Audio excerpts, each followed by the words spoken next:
제가 그 시대에 당하지 말자, 이거는 제가 뭐 금융회사 다니면서 정말 그 많은 부자들을 봤었는데요. 이 부자들한테 배운 겁니다. 개인한테 당하면 일부 자산을 잃을 수가 있지만 시대에 당하면 모든 자산을 잃을 수가 있다는 거죠. 거꾸로 시대로 하면 뭐 기업하신 분들은 기업도 성장시킬 수 있고 개인도 부를 늘릴 수가 있다는 겁니다. 그리고 시대의 흐름 중에서 거시경제 흐름을 꼭 아셔야 돼요. 거시경제 흐름을 알면 거기에 맞게 적절하게 자산 배분을 할 수가 있고요. 또 안정성과 수익성을 동시에 추구할 수가 있죠. 그리고 거시경제 흐름을 알면요. 물론 최근에 정말 큰 충격이었습니다만 이 큰 충격에 그래도 합리적으로 대응할 수가 있습니다. 이런 충격이 하더라도 공포에 빠지지 않을 수가 있다는 거죠. 네. 오히려 기회라고 생각할 수 있다. 이런 의미에서 저는 거시경제 흐름을 알고 거기에 맞게 꼭 자산 배분을 해야 된다. 늘 이런 말씀을 드리고 있습니다.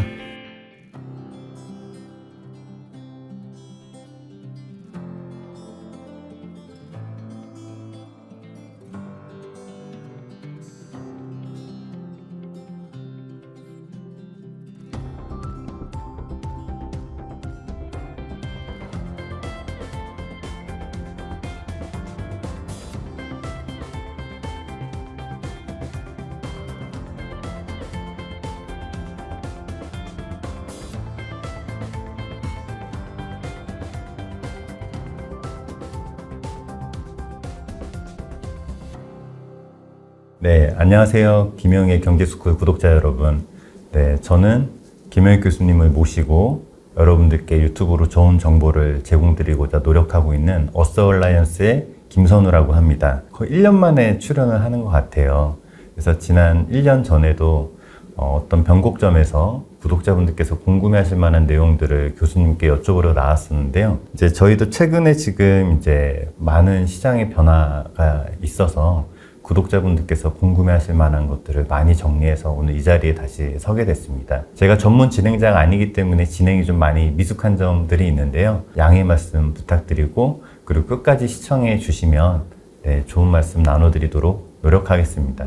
안녕하세요, 교수님. 네, 안녕하십니까, 대표님. 네, 오랜만에 인사드립니다. 정말 반갑습니다. 또 이 영상에서 같이 함께 하겠어요. 네, 제가 사실은 오늘 촬영이 갑작스럽게 이루어진 거긴 해요. 네. 제가 지난주에 교수님께서 이제 오셨을 때 지금 시장의 변화가 너무 크게 흔들리고 있어서 그래서 이제 많은 구독자분들께서 지금 이게 어떤 상황인지 되게 궁금해 하실 것 같아서 그거를 좀 여쭙고자 오늘 좀 빠르게 일정을 이렇게 잡았는데요.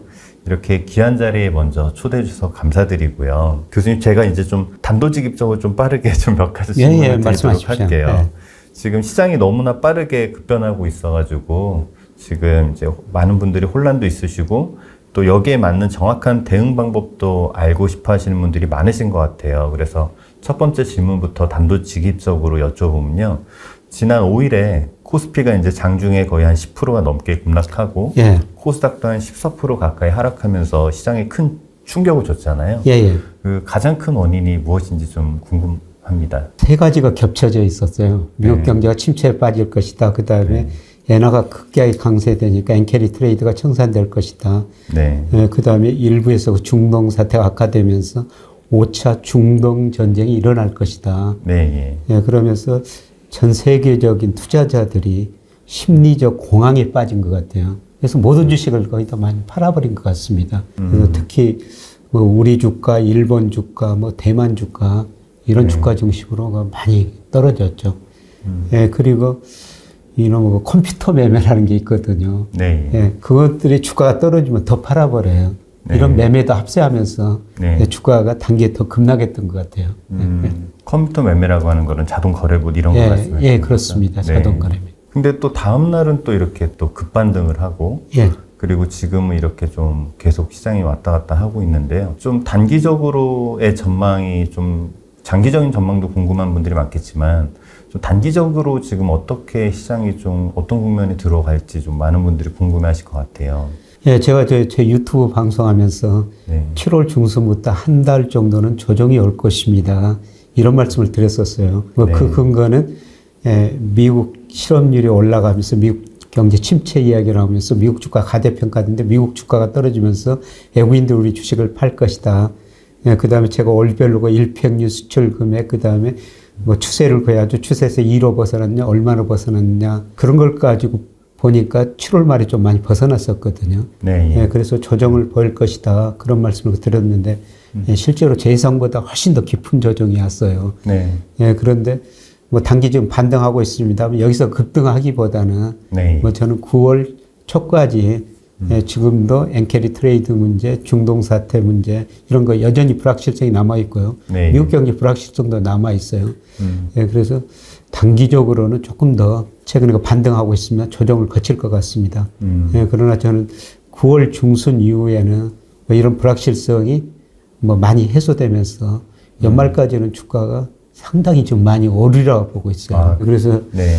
뭐 주가가 급나고 나서 우리 대표님이 한번 보자 해가지고 그때 제가 말씀을 드렸던 거는 네. 이해를 하려고 해가지고 우리가 불을 늘릴 기회다. 네. 예. 예. 그래서 거시경제 흐름을 뭐 차분히 보면은 예, 그렇게 저는 동요할 필요는 없다고 생각하고 있습니다. 그리고 저희가 이렇게 시장이 이 정도까지 급락하고 또 급등하는 게 과거에도 비슷한 사례들이 몇 차례 있었을 것 같아요. 그래서 과거에 이런 사례들이 어떤 사례들이 있었고 그 시기에 어떻게 또 이렇게 흘러갔는지 좀 궁금하기도 합니다.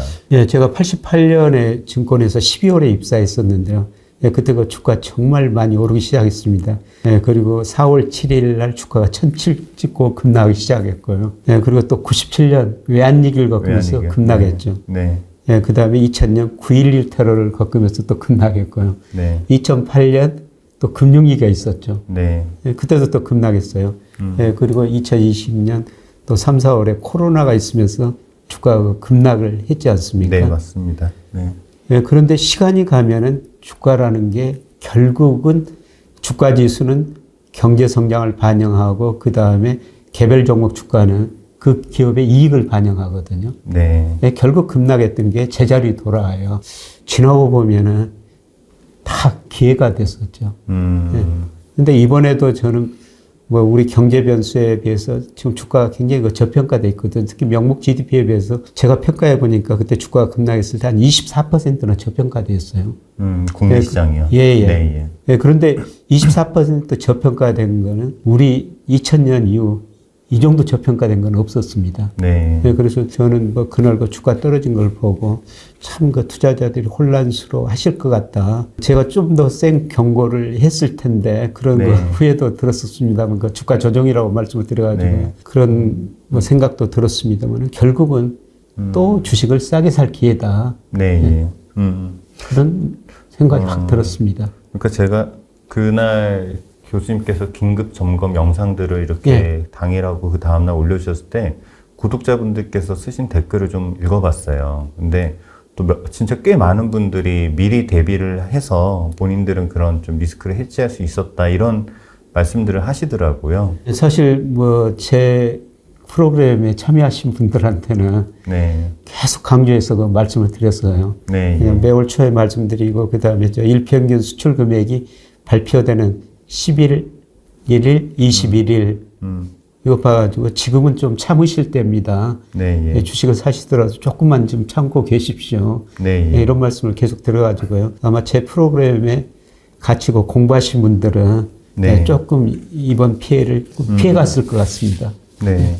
그리고 최근에 또 이제 교수님께서 금리 인하에 대해서도 말씀을 해주셨는데요. 지금 이대로라면은 9월에 금리 인하가 있을 것 같거든요. 예. 교수님께서는 이 금리 인하의 가능성과 그 인하폭을 한 어느 정도로 보시는지 궁금합니다. 예, 이번에 연준 대응이 제 개인적인 생각 좀 느리지 않느냐. 네. 뭐 제레미 시걸 그 교수도 정말 유명하신 분인데 네. 예, 그분도 그런 이야기를 합니다만 제가 지금 미국의 적정 금리를 이론적으로 추정해 보니까 4.2%가 나와요. 네. 지금 5.5%죠. 네. 예, 저는 미국 경제를 위해서 9월에 금리 0.5% 포인트 흔히들 빅컷이라고 그러죠. 네, 예, 뭐 그 정도는 내릴 것 같습니다.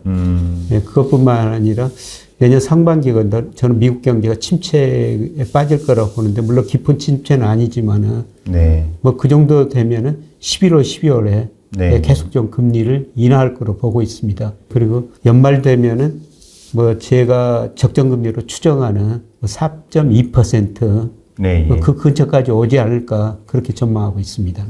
그래서 아까 교수님께서 말씀하신 것처럼 이제 9월 초까지는 좀 조정이 있을 수 있고, 예. 근데 이제 중순 이후에 금리 이슈하고 또 더불어서 이제 예. 또 시장이 불확실성이 없어지면서 이제 좀 반등할 수 있다라고 말씀 주셨는데요. 맞나요, 교수님? 예, 맞습니다. 네, 제가 예, 금리 인하도 있고 그다음에 저는 뭐 4분기 주가가 좋을 거라 네. 계속 말씀드리고 있습니다만 또 11월 초에 미 대선이 끝나거든요. 아, 그렇죠. 예, 그러면 뭐 정치적 불확실성도 해소가 되죠. 네, 예. 예, 그래서 저는 11월, 12월, 특히 12월에 뭐 주가가 상당히 좋으리라고 보고 있습니다. 금리 인하에 대해서도 또 여러 가지로 해석이 분분한데요. 일반적으로 금리를 인하하면 주가가 오른다고들 알고 계시잖아요. 예, 그 이유가 무엇인지 좀 궁금하고요. 그리고 지금 시장에서도 금리를 인하한다라고 하면 주가가 계속해서 오를 여지가 있을지 좀 궁금하긴 합니다. 우선 그 금리를 인하하면 왜 주가가 오르냐면은 금리가 낮으면은 우리가 수익률이 더 높은 자산을 찾게 되거든요. 네, 예. 그래서 금리가 낮으면 우리가 주식도 사고 그 다음에 부동산도 사게 되죠. 네. 그래서 금리가 떨어지면 주식 채권 가격이 직접적으로 수요가 늘어가지고 오르게 되고요. 네. 그 다음에 금리가 떨어지면은 시차를 두고 소비가 증가하게 됩니다. 아, 예, 네. 소비가 증가하면은 경제도 성장하고 기업 매출 이익 늘어나는 거죠. 네. 그래서 금리가 떨어지면은 주가는 올라가게 됩니다. 예, 그런데 어떤 때는 금리가 떨어져도 주가도 떨어지고 금리가 올라도 주가도 오를 경우도 있는데요. 네, 예, 그런데 주가를 결정하는 게 이제 금리하고 기업 이익이에요. 네, 예. 그래서 금리가 떨어지더라도 기업 이익이 더 많이 떨어져 버리면은 예, 주가도 떨어질 수가 있습니다. 근데 미국이 과거에 급격히 금리를 인하할 때 네, 그때는 네. 경기가 정말 나쁜 때였습니다. 네, 예. 그래서 금리를 인하할 때 주가가 떨어진 경우도 있었고요. 네. 그다음에 금리가 오르는 경우도 주가가 오른 경우가 있었는데 이때는 경기가 좋아가지고 금리도 오르고 기업 이익이 증가했죠. 네. 그래서 우리가 주가를 볼 때는 금리만 보지 말고 네. 기업 이익 증가만 보시면 될 것 같습니다. 같이 보셔야 된다는 건데요.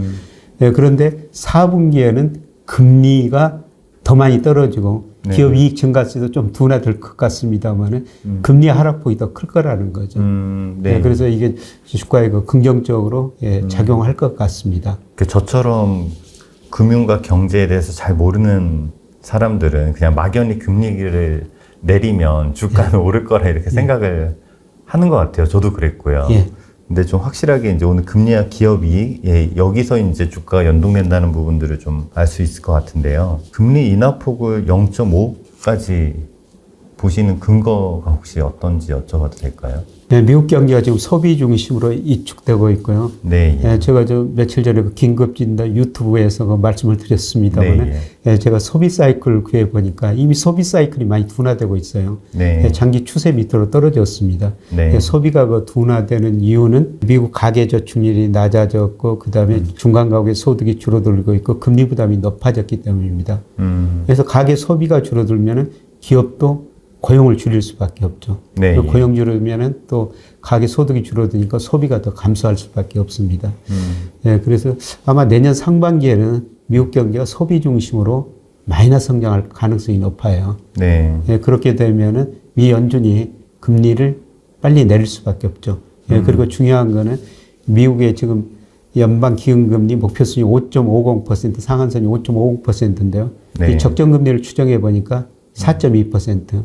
제가 내년 상반기 추정해 보니까 2% 이하로 떨어지고 있어요. 네. 그래서 이걸 볼 때 물론 그 미 연준 위원들이 저하고 좀 다른 생각을 하고 경기에 다른 판단을 할 수가 있습니다만은 이제 지나고 보면은 고용 소비 증가세 둔화되면요. 네. 저는 금리를 빨리 가감하게 내릴 거라고 보고 있습니다. 그렇지 않아도 미국의 고용은 견조하다 이런 얘기가 많이 예. 나왔을 때도 교수님께서는 좀 고용이 그렇게 좋은 상황은 아닌 것 같다. 이제 미국 기업들이 파트타임 고용만 늘리고 있다 이런 언급도 해주셨던 걸로 기억을 해요. 예. 근데 이 부분에 대해서는 교수님께서 되게 비교적 정확하게 예측을 해주시면서 미국의 이제 고용 지표에 따라서 이제 시장이 또 변할 수 있다라는 부분을 말씀해 주셨는데 그 지금 말씀해 주신 금리하고 이 고용 지표하고도 연관성이 좀 깊다고 이해를 하면 될까요? 예, 제가 요새 하도 뭐 더워가지고요. 네. 집에서 있기보다는 도서관에 가니까 참 시원하더라고요. 네. 예, 그래서 틈만 나면 도서관에서 시간을 보내고 있는데요. 네. 예, 그래서 뭐 제 경제 공부도 하지만은 다양한 문학책도 읽어보고 있어요. 네. 근데 어떤 그 평론가가 쓴 책을 보니까 톨스토이 눈에는 100개의 눈이 있다. 그런 이야기가 나오더라고요. 네. 그러니까 우리 경제 현상을 볼 때 한 눈으로 보기보다는 좀 여러 눈으로 보는 게 중요할 것 같아요. 네. 그래서 대표적으로 미국 고용지표를 발표할 때 미 노동부가 기업을 대상으로 고용지표를 발표하고요. 네. 또 가계를 대상으로 또 고용지표를 발표하거든요. 그런데 기업 대상 고용지표는 그렇게 아직까지는 나쁘지 않습니다. 물론 고용 증가세가 둔화되는데요. 네. 그런데 가계를 대상으로 고용지표를 조사한 것 보니까요. 작년 12월부터 고용이 거의 안 늘어나고 있고요. 네. 특히 정규직, 풀타임 고용이라고 미국에서 말하는데 네. 그게 급격하게 감소하고 있어요. 그러면 기업들이 우리 대표님도 기업 하시니까 경기가 나쁘다고 생각하면 풀타임 고용을 안 늘리죠. 파트타임 고용을 늘리죠. 네. 저는 그 고용 지표를 보면서 미국 경제가 나빠지고 있구나. 네. 그리고 가계 고용 지표가 나빠지면은 기업 고용 지표도 시차를 두고 같이 나빠졌더라고요. 네. 그래서 이런 걸 보고 고용이 많이 둔화되고 있구나. 네. 앞서 말씀드렸지만 고용이 둔화되면은 실업률 올라가면은 가계 일자리가 줄어드는 거죠. 네. 그래서 미국의 실업률하고 미국 가계 소비 심리하고 보면 거의 같은 방향이에요. 네. 실업률 오르면 당연히 소비 심리가 위축될 수밖에 없죠. 네. 그 소비 심리 위축되면은 시차를 두고 또 실제 소비를 줄이게 되죠. 지금 미국 소비 증가세 보면은 소비가 내구재, 준내구재, 서비스 소비 이렇게 세 가지로 나누는데요. 네. 내구재 소비가 11%, 이미 내구재는 거의 소비 안 하고 있습니다. 네. 그 다음에 준내구재 서비스 소비인데요. 서비스 소비가 67%인데, 그런데 이제 고용이 줄어들고 실업률이 올라가면은 네. 사람들이 미래가 불안하니까 서비스 소비를 줄이라는 거죠. 네. 외식표라고 영화 네. 안 보러 간다는 겁니다. 네. 그래서 고용 증가율이 둔화되면은 소비가 더 위축되고 소비가 위축되면은 기업 매출 이익 감소하고 기업 CEO 입장에서는 그동안 너무 일자리를 많이 만들어 놨구나. 일자리를 갑자기 줄여버릴 수가 있다는 겁니다. 네. 미국 고용은 정말 탄력적이에요. 2020년 3, 4월 달에요. 2달 사이에 코로나로 소비가 위축되니까 네. 미국 기업들이 일자리를 2달 사이에 2,200만 개를 줄여버립니다. 네. 10년 동안 늘었던 일자리를 단 2달 사이에 줄여버린 나라가 미국이라는 거죠. 네. 그래서 이제 소비가 위축되고 고용이 둔화되면은 또 미국 기업들이 고용을 더 빨리 줄여버릴 수가 있다는 거죠. 네. 그래서 지금 고용 통계를 특히 실업률 통계를 아주 관심 있게 쳐다보셔야 될 것 같습니다.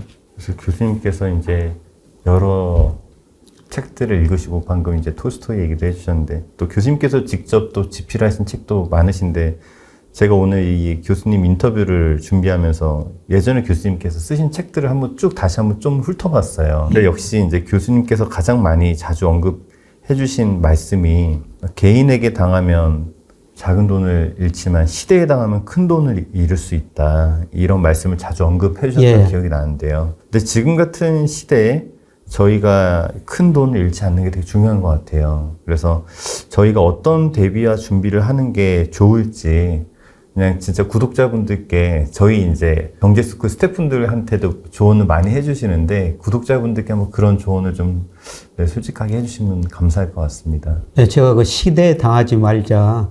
이거는 제가 금융회사 다니면서 정말 많은 부자들을 봤었는데요. 이 부자들한테 배운 겁니다. 개인한테 당하면 일부 자산을 잃을 수가 있지만 시대에 당하면 모든 자산을 잃을 수가 있다는 거죠. 거꾸로 시대로 하면 기업하신 분들은 기업도 성장시킬 수 있고 개인도 부를 늘릴 수가 있다는 겁니다. 시대의 흐름 중에서 거시경제 흐름을 꼭 아셔야 돼요.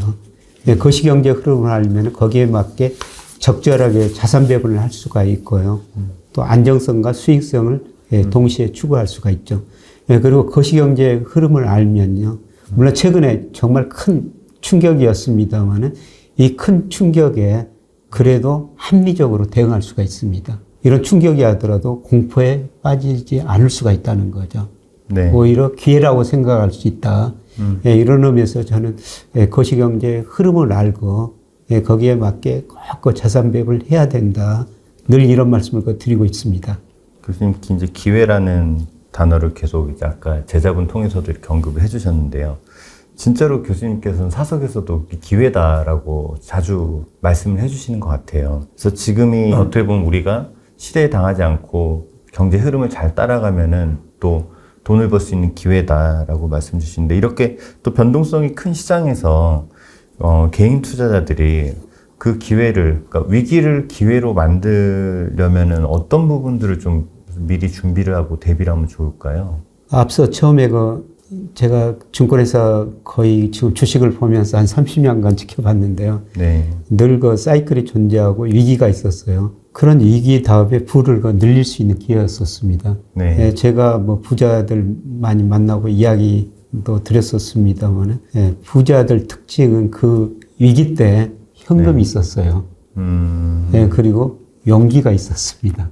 예, 그런데 보통 대부분이 우리가 사실 위기 때 현금이 없고요. 네. 예. 또 이런 위기가 오면은 공포가 더 커져요. 네.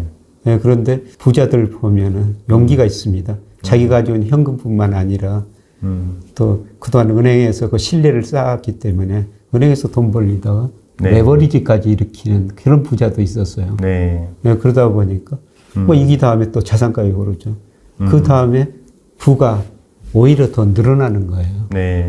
예, 그래서 이런 공포스러운 시기에는 현금을 적당히 아마 예, 보유하셨으면 더 좋고요. 예, 그 다음에 용기가 정말 중요하다는 겁니다. 네. 근데 그런 용기를 사실 얻으려면은 진짜 내공이 필요한 것 같아요. 예, 거시경제 흐름을 네. 알아야 되죠.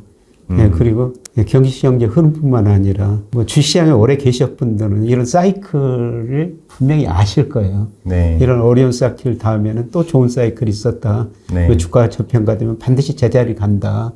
네. 예, 이런 걸 아실 거예요. 네. 예, 그래서 과거 경험도 굉장히 중요한 것 같습니다. 근데 이제 새로 시장에 진입하신 분들은 네. 사실 최근에 굉장히 당혹스러울 것 같아요. 그런데 네. 과거 사이클을 보시면은 반드시 모든 자산 가격은 제자리에 가거든요. 네. 예. 예. 그래서 저는 이런 시기에 조금 더 용기를 가지셨으면 좋을 것 같습니다. 교수님 말씀대로 잃을 때는 좀 작게 잃고 벌 때는 좀 크게 벌어야 예. 되는데, 또 그러려면 또 현금과 항상 예. 그 용기, 이 두 가지가 필요한. 이게 말은 쉬운데요. 또 이거 실천하는 게 또 만만치 않은 것 같긴 해요. 최근에 이제 시장에 들어오신 분들은 좀 진짜 많은 어려움 겪고 있는 것 같고요. 네. 교수님, 저희 연관해서 그때 교수님께서 또 그런 말씀을 해주셨어요. 이제 유튜브에서도 자본주의에 대해서 설명해 주실 때 어떤 전쟁이나 전염병이 돌고 나는 그런 큰 어떤 사회적인 문제라든가 이슈가 지나고 난 뒤에는 부가 재편된다고 말씀을 해주셨었는데요. 그 부분에 대해서 좀 같이 좀 설명을 해주시면 감사하겠습니다. 제가 인류의 장기 역사를 분석하는 그런 책을 많이 봤었거든요. 네. 예, 그런데 지금 책 이름을 지금 생각이 잘 안 납니다만은 어떤 책을 보니까 인류가 생활하면서 소득 불균형이 지나치게 불평등이 되면은 전쟁, 혁명, 전염병으로 해결돼요. 네. 예, 그런데 지금 러시아 우크라이나 전쟁 그런 전쟁은 아니고 혁명도 일어나기 쉽지 않죠. 네. 근데 저는 이번 코로나 의미가 우리 인류한테 소득 불균형 좀 해소해라. 네. 그런 의미를 담고 있다고 보고 있어요. 예, 그러면 이 전염병이 오면은 왜 그 소득 불균형이 해소가 되냐 하면은 이번 코로나 때는 사람들이 별로 안 죽었습니다. 예, 그런데 흑사병 때는 인류가 30%가 죽었거든요. 네. 근데 그 흑사병이 지나고 나서 일을 기업들이 네. 시켜야 되는데 근로자들이 별로 없는 거예요. 일할 사람이 없는 거예요. 네. 예, 그래서 그 이후로 그 실질 임금이 많이 올랐다는 겁니다. 네. 예, 그래서 그 소득 불균형이 해소됐다. 예, 그런 의미인데요.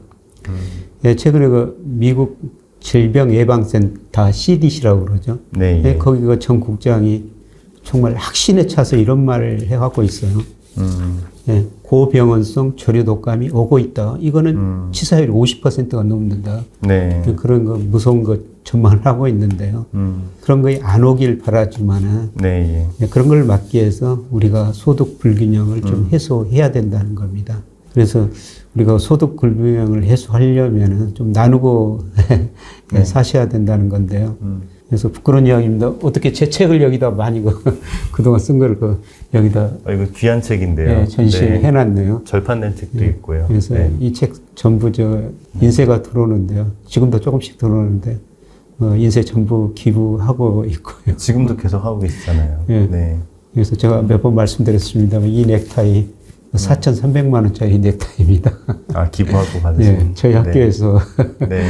예, 뭐 여러 군데 기부하고 있습니다만 그렇게 기부하려면요 우리가 회사 다니면서 돈도 많이 버셔야 되고 네. 예, 그리고 뭐 계속 말씀드리고 있습니다만은 우리가 금융 민주주의 금융을 공부해서 금융으로 부를 일해야 된다는 겁니다. 네. 이런 의미에서 시대 흐름, 거시경제 흐름 공부하셔야 될 것 같습니다. 네. 그리고 거기서 부를 일려가지고 좀 나눠 쓰셔야지 네. 뭐 다음 전염병이 안 올 것 같습니다. 교수님께서 저희가 거의 하루에 아침 저녁으로 계속 이제 거시경제 공부, 그다음에 어떤 자산 배분을 공부할 수 있는 이런 자료랑 그다음에 어떤 많은 교육을 해주시고 계신데요. 참 한결같으신 것 같아요. 이제 위기 때도 그리고 기회일 때도 어떤 흔들림 없이 같이 동행할 수 있는 그런 이제 공부를 함께 해주시고 계시고 금융민주주의 예. 항상 교수님께서 이렇게 주창하시는 것들을 실천하시고 또 그걸 또 나누시고 기부하시고 나누시고 그래서 그런 모습 같이 금융 공부하고 주식 투자 공부하는 것도 의미가 있는데 그런 공부를 인생을 공부한다는 거에 있어서 저는 참 같이 공부하시는 분들께서 의미가 있지 않나 이런 생각이 듭니다. 그래서 저는 우선 오늘 영상이 아마 1부, 2부 나눠서 이제 구독자분들께 전달이 드릴 예정인데요. 1부에서는 지금 일단 상황, 지금 이 시장이 급변하는 상황, 그리고 여기에 대해서 어떻게 대처해야 되고 중단기적으로는 또 어떤 상황들이 벌어질 수 있는지 교수님께 한번 여쭤봤고요. 지금 구독자분들께서도 다음 영상도 좀 시청해 주시고 같이 공부해 나가셨으면 좋겠습니다. 그럼 교수님 또 다음 영상에서 또 말씀 나누도록 하겠습니다. 고맙습니다. 감사합니다.